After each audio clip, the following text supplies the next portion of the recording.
même dans les difficultés, le Seigneur peut parler à nos cœurs et peut nous convaincre. Et j'espère que la parole de Dieu, le Saint-Esprit, va vous convaincre de venir à Jésus-Christ et de lui donner votre vie.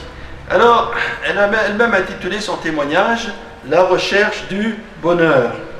Voilà ce qu'elle dit. « Je suis né à Brest dans une famille de religion traditionnelle. À 14 ans, j'ai jugé que la religion n'avait pas sa place dans ma vie et j'ai tout abandonné. À l'âge de 20 ans, j'ai ressenti une grande insécurité et une peur profonde de l'avenir et je me suis trouvé dans une telle détresse que j'ai décidé de mettre fin à mes jours. Cela s'est soldé par 3 jours de coma, un réveil en pleurs et la décision radicale de ne plus faire du matérialisme le but de ma vie. Je me suis alors orienté vers une recherche inlassable du bonheur, convaincu au plus profond de moi qu'il existait.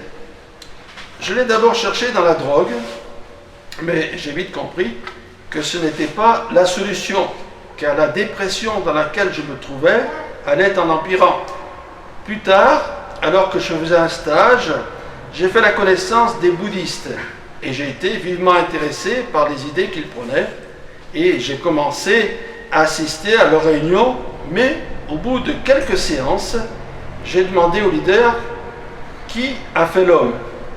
Ce quoi il m'a répondu, l'homme s'est fait lui-même. La réponse fut loin de me convaincre et j'ai cessé de porter crédit à cette philosophie.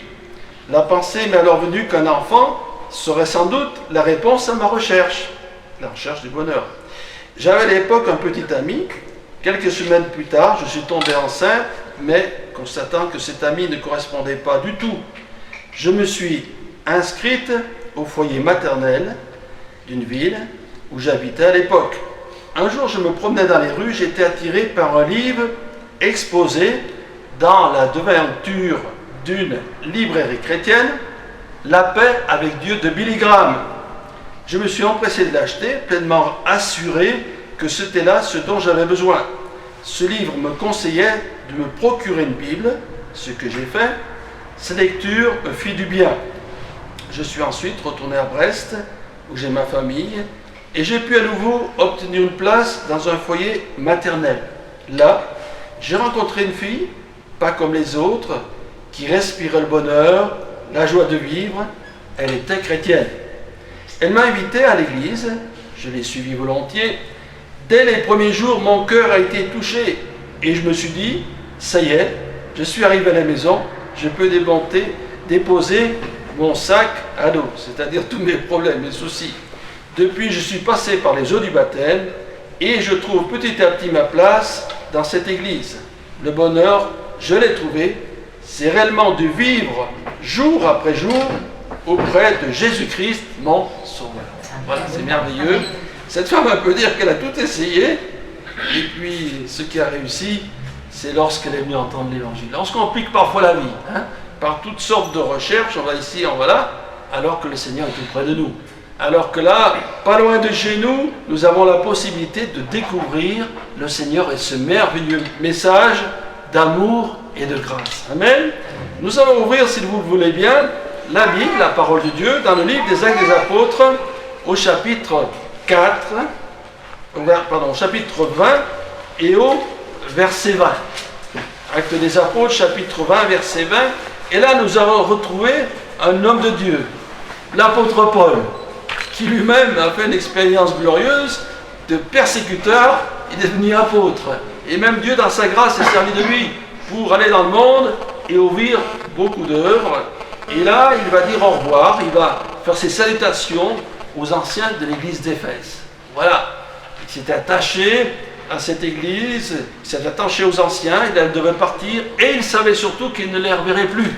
Alors c'était quand même touchant, c'était les dernières paroles d'un homme de Dieu pour cette église, et il va donner toutes sortes de conseils, qui sont bien pour les chrétiens, bien sûr, de son temps, mais qui sont encore d'actualité pour nous aujourd'hui.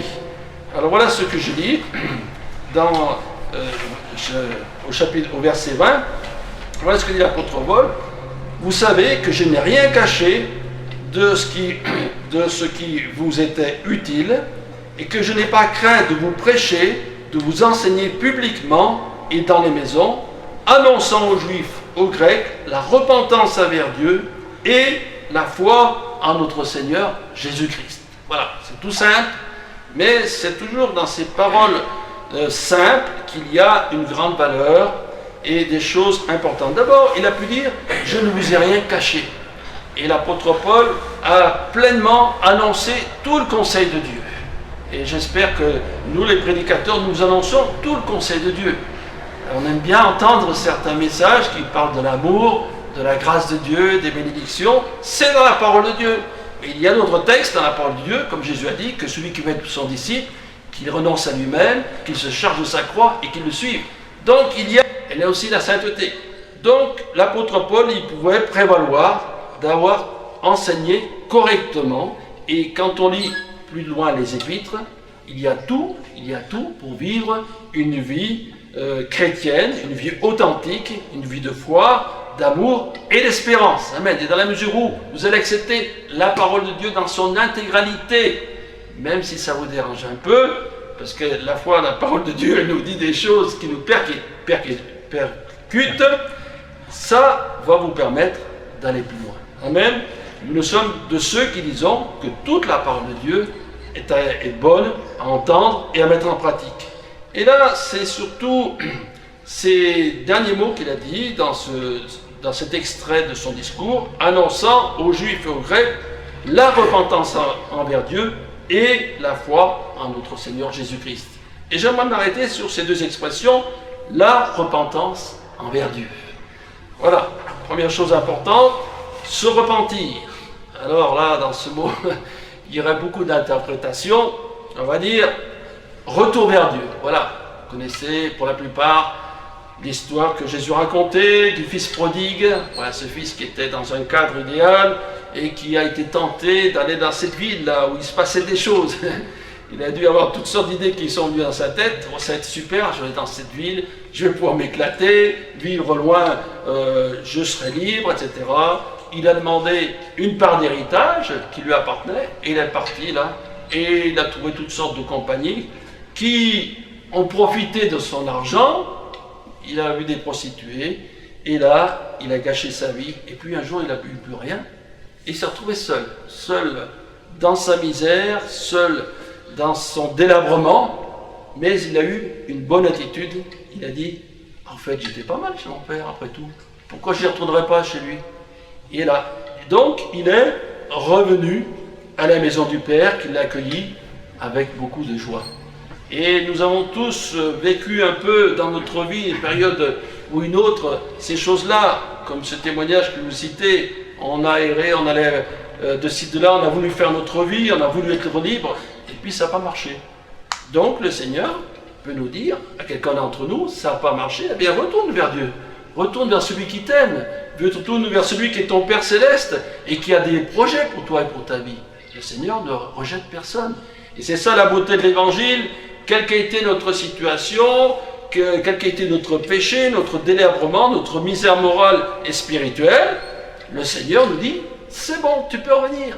Les bras sont ouverts. Quand le fils prodigue est revenu vers son père, son père l'a accueilli avec joie, l'a embrassé. Et voilà. Et ça c'est une chose intéressante. Alors un autre verset concernant la repentance, dans l'évangile de Luc, au chapitre 15 et au verset 7, il y a ce verset aussi qui nous parle de la repentance. Et c'est Jésus qui annonce ceci.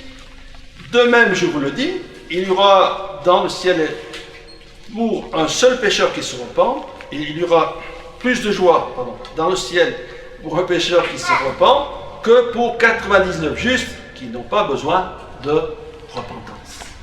Et là, ce texte, il est dans cette parabole, cette histoire aussi de la brebis perdue. Voilà cette histoire, on peut simplement la comprendre. Voilà un berger, il part avec ses 100 brebis, il est là, et puis au bout d'un moment, il se rend compte qu'il manque une brebis. Alors, il commence à prendre peur, parce qu'il sait le danger qu'encourt sa brebis. Sa brebis, elle n'a pas le sens de l'orientation, il est possible qu'elle va tomber dans un ravin, elle ne pourra pas se relever, et si la nuit arrive, eh bien le loup peut la dévorer. Alors là, il va chercher, il va peut-être passer des heures à chercher partout, et il va écouter pour ainsi d'entendre le bêlement de sa brebis. Et lorsqu'il la trouve, il la prend sur ses épaules, et il revient tout joyeux, et tout content, et il peut dire ceci, voilà, car j'ai ma brebis, j'ai retrouvé ma brebis qui était perdue. Eh bien, concernant la repentance, nous sommes aussi comme cette brebis. On s'est égaré. Dans un texte de l'Écriture, il dit, chacun suivait sa propre voie. Voilà. Dieu nous laisse libres, et puis il arrive un moment où on a été, comme on dit une expression à la mode, en live, voilà, on a été n'importe où, on a fait n'importe quoi, et on est complètement perdu, égaré. Et il se trouve des personnes ainsi qui ne savent pas où elles en sont. Ça arrive, hein? Vous parlez à quelqu'un, dit, je ne sais plus où j'en suis, j'ai tellement eu de difficultés, je ne sais plus où on est. Eh bien, la solution, c'est que Jésus, eh bien, puisse nous prendre, nous saisir, nous ramener à lui. Voilà. Et revenir auprès du Seigneur. Et pour tous ceux qui se repentent, pour tous ceux qui reviennent à lui, il y a une grande joie dans le ciel. Formidable. Non seulement on était égarés, non seulement on était loin de Dieu, comme le Fils prodigue, mais on est revenu, nous qui croyons au Seigneur. Et bien sûr, la repentance, c'est aussi ce regret d'avoir abandonné Dieu, cette tristesse lorsqu'on réalise qu'on a désobéi à Dieu. Quand le Fils prodigue a été accueilli par son Père, il a dit « J'ai péché contre le ciel et contre toi ». Et il faut qu'on réalise que lorsqu'on commet un péché, lorsqu'on désobéit à la parole de Dieu, eh bien c'est à Dieu aussi qu'on fait tort. J'ai péché contre le ciel. Et chaque fois que je fais un péché, j'attriste Dieu. Et le Seigneur, justement, il veut changer notre vie. Il ne veut pas que nous vivions toujours dans le péché. Ça, c'est pour la repentance. Maintenant, parlons aussi de la foi. Là, dans ce texte que je vous ai lu, annonçant aux Juifs et aux Grecs la repentance envers Dieu et la foi en notre Seigneur Jésus-Christ. Pas simplement la croyance, pas simplement dire Jésus, oui, tu existes. Alors on s'imagine parfois parce qu'on sait quelque chose qu'on croit. Non, la foi. Alors qu'est-ce que la foi, vous direz? Qu'est-ce que la foi? La Bible dit que la foi, c'est une ferme assurance des choses qu'on espère et une démonstration de celles qu'il ne voit pas. Alors la foi en quoi? En qui? Qui peut nous aider à avoir la foi? La parole de Dieu. Voilà, la parole de Dieu. Il y a ce texte dans Timothée que vous connaissez bien, 2 Timothée 3,16. Voilà. Car toute écriture est inspirée de Dieu et utile pour enseigner, pour convaincre, pour corriger, pour instruire dans la justice, afin que l'homme de Dieu soit accompli et propre à toute bonne œuvre. Voilà. Le secret de la foi, c'est la parole de Dieu. La foi vient de ce que l'on entend, ou qu'on l'on lit, bien sûr, si vous avez la possibilité de lire, et c'est ça qui va nous donner des certitudes, des convictions. Et je ne peux pas avoir la foi si je ne connais pas qui est le Christ. Il y a toutes sortes de religions qui parlent de Jésus, même les sciences occultes. J'ai connu une chrétienne qui m'a dit qu'avant de se convertir, elle allait dans un endroit, une secte occulte, et qui disait que Jésus est le chemin, la vérité et la vie. Il y en a qui se servent de Jésus pour toutes sortes de choses. Mais ce n'est pas simplement... Là, c'est question de toute écriture. Et on ne peut pas prendre simplement un verset de la Bible, mais ce qui est important, c'est de croire que toute parole est inspirée de Dieu. Et si j'ai cette confiance dans cette parole, si je me laisse par le Saint-Esprit toucher par cette parole, je vais découvrir le Christ, qui il est, ce qu'il a fait pour moi, celui qu'il est capable de faire. Voilà. La Bible me présente le Sauveur, le Seigneur et Jésus-Christ. Jésus-Christ qui est le Sauveur des hommes. Elle me présente Jésus dans son ministère ici-bas, tout ce qu'il a enseigné, ce qu'il a fait aussi. Et à travers cela, je me rends compte que ça correspond à mes besoins. J'ai besoin d'un repère dans ma vie. J'ai besoin d'une orientation. J'ai aussi besoin d'avoir des projets d'avenir. Le Seigneur, c'est tout à la fois. Il est le chemin, la vérité, la vie. Il est celui qui nous prend dans notre situation maintenant pour nous conduire dans les lieux célestes, pour nous conduire dans sa présence. Voilà. Le Seigneur, il est tout cela, mais aussi, il nous présente des projets d'avenir. Et le projet que le plus important pour nous, c'est d'avoir l'assurance de la vie éternelle. C'est de savoir que nous ressusciterons un jour et que le Seigneur a préparé une place dans le ciel. C'est formidable. Ça, c'est les projets. Eh bien, tout cela, nous avons en Christ. Et la Bible aussi nous présente Jésus-Christ comme le seul intermédiaire entre Dieu et moi. Si je veux accéder auprès de Dieu, eh bien, il faut que je passe par Jésus-Christ. Car la Bible nous dit qu'il n'y a aucun autre nom qui était donné parmi les hommes par lequel je puisse être sauvé. C'est par le nom de Jésus. Jésus, il est cet intermédiaire, il est assis à la droite de Dieu, et il prie, il intercède pour moi. Gloire à Dieu. Donc ça fait partie du ministère de Jésus. Mais Jésus, il est aussi le Sauveur. Il est le seul sur la terre, dans notre humanité, dans l'histoire de l'humanité, qui est mort pour nos péchés. Le seul qui a pris nos fautes, le seul qui a pris nos infirmités. Et lui, sans péché, est mort pour mes péchés. Alors, la Bible nous dit que c'est la vérité qui a franchi, et que seront sauvés ceux qui ont l'amour de la vérité. Est-ce que vous acceptez le fait que vous êtes pécheurs et pécheresses? Est-ce que vous acceptez de dire « Oui, Seigneur, c'est vrai, j'ai péché. Oui, je ne suis peut-être pas comme le témoignage de cette dame-là, mais je suis pécheresse. Je me rends compte que j'ai désobéi à toi, Seigneur. Je me rends compte qu'il y a ça dans ma vie, qu'il y a ça, ça, ça, et que j'ai besoin du pardon. J'ai besoin d'être affranchi du poids de mes péchés. » Vous savez que les péchés, ça fait un poids dans la conscience. Hein. Il y a des personnes qui sont tristes, il y a des personnes qui prennent des tranquillisants parce qu'elles ont peur de la mort, parce qu'elles pensent sans cesse à des choses qui se sont passées. Eh bien, Jésus-Christ, il est là pour pardonner, pour effacer et pour affranchir. Alléluia. Ça, c'est le salut en Jésus-Christ. Et surtout, Jésus nous donne cette espérance d'une vie meilleure. Je ne sais pas ce que vous pensez, ce qui se passe ici-bas. Si vous pensez que c'est formidable, tant mieux pour vous. Moi, je pense quand même que ça sera mieux là-haut. Parce que là-haut, il n'y aura plus d'injustice, plus de guerre, plus de maladie, plus de souffrance, plus de péché. Et puis le diable, il ne pourra plus nous tenter. Ce sera quelque chose d'extraordinaire. Et le Seigneur, justement, son projet, c'est que nous puissions un jour aller dans le ciel. Alléluia. Ça, c'est le projet de Dieu. Et si vous acceptez cette parole, si vous acceptez que le Seigneur révèle votre cœur, votre vie, et que vous ne rejetiez pas ce que le Seigneur vous montre, parce que des fois, le Seigneur nous montre des choses, mais comme ça nous dérange, on dit « je veux rien savoir ». On parle des fois des personnes de l'Évangile, elles aiment l'Évangile, mais lorsqu'on parle du péché et de ces choses-là, il y en a qui disent « bon, Dieu est amour, ça s'arrête là ». Oui, Dieu est amour, mais il est saint, il est juste, et il ne serait pas amour s'il ne nous débarrassait pas du péché, s'il ne nous libérait pas de nos chaînes, de nos passions. Oui, Jésus veut nous libérer. Alléluia. Jésus veut changer notre vie. Gloire à Dieu. Donc, la foi en Jésus-Christ va nous permettre non seulement de connaître ces choses, mais de les vivre et les expérimenter. Amen. Autre chose importante concernant la foi, croire, c'est aussi être en communion, en relation avec Dieu.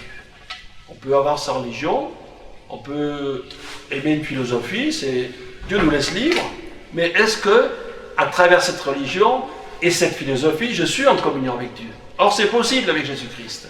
Quand Jésus est mort à la croix, le voile du temple s'est déchiré de haut en bas et permet d'avoir accès au lieu très saint. Alléluia. Et parce que Jésus est mort à la croix, je peux avoir une communion avec Dieu, formidable. Je peux lui parler, je peux chanter des cantiques, bien sûr, je peux l'adorer. Mais le Seigneur lui aussi peut me parler par son esprit. Voilà, il y a un échange, hein? Il y a la présence de Dieu. Et ça, c'est quelque chose d'extraordinaire. La foi, elle nous conduit à vivre une relation et une communion avec Dieu. Amen. Voilà, seulement, bien sûr, il faut s'exprimer. Et si je suis bloqué, j'ai peur de Dieu, parce qu'on m'a dit que Dieu, il était sévère, eh bien, je n'irai pas loin. Mais si par contre je crois en l'amour de Dieu, et je passe par cette repentance, eh bien, je lève ma voix vers le Seigneur. Et je lui dis, Seigneur, tu es vivant, tu es puissant. Seigneur, tu veux pardonner mes péchés, et tu permets que je te parle. C'est formidable. Dieu, on peut l'appeler notre Père. Quelque chose d'extraordinaire. Hein? Voilà, c'est cette relation, cette intimité avec Dieu. Et ça aussi, ça fait partie de la foi. la foi authentique, la foi véritable, celle qui sauve, celle qui délivre, c'est celle qui nous permet d'être en communion avec Dieu. Est-ce que vous êtes en communion avec Dieu? Est-ce que vous priez?